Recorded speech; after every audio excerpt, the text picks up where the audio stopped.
People use to imagine the things. But ఇప్పుడు పిల్లలకి current ఇప్పుడు ఇక్కడ ఉన్న పిల్లలకి ఏంటంటే బేసిక్గా ఇంటర్నెట్ రావడం ద్వారా బుక్స్ చదవడం లేదు.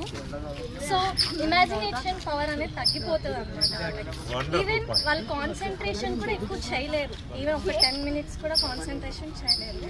సో ఇప్పటి నుంచి మనం లైక్ ఈ ఇనిషియల్గా స్టార్ట్ చేసినా కూడా వీళ్ళు చదవడం అనేది పోను పిల్లలు ఒక్క పిల్లల్ని చూసి ఇంకొకళ్ళని చూసి ఇంకొకళ్ళు నేర్చుకుంటారనమాట. బట్ బుక్స్ రీడింగ్ అదొక జాయ్.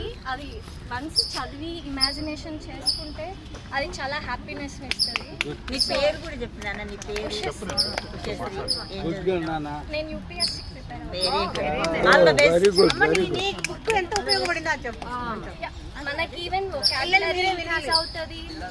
మనం అంటే ఇప్పుడు మనం ఖాళీగా ఉన్నప్పుడు ఎలా అయితే ఫోన్ చూసుకుంటూ టైం పాస్ చేస్తామో అదే మనం ఒక నావెల్ని పెట్టుకొని ఎవ్రీడే ఒక 2 pages 3 pages అలా చదువుతూ ఉన్నామంటే ఆటోమేటిక్గా మన యొక్క హ్యాబిట్స్ మారుతాయి, మన థింకింగ్ మారుతుంది, మన వే ఆఫ్ బిహేవియర్ కూడా మారుతుంది, సోషలైజ్ కూడా అవుతాం అన్నమాట.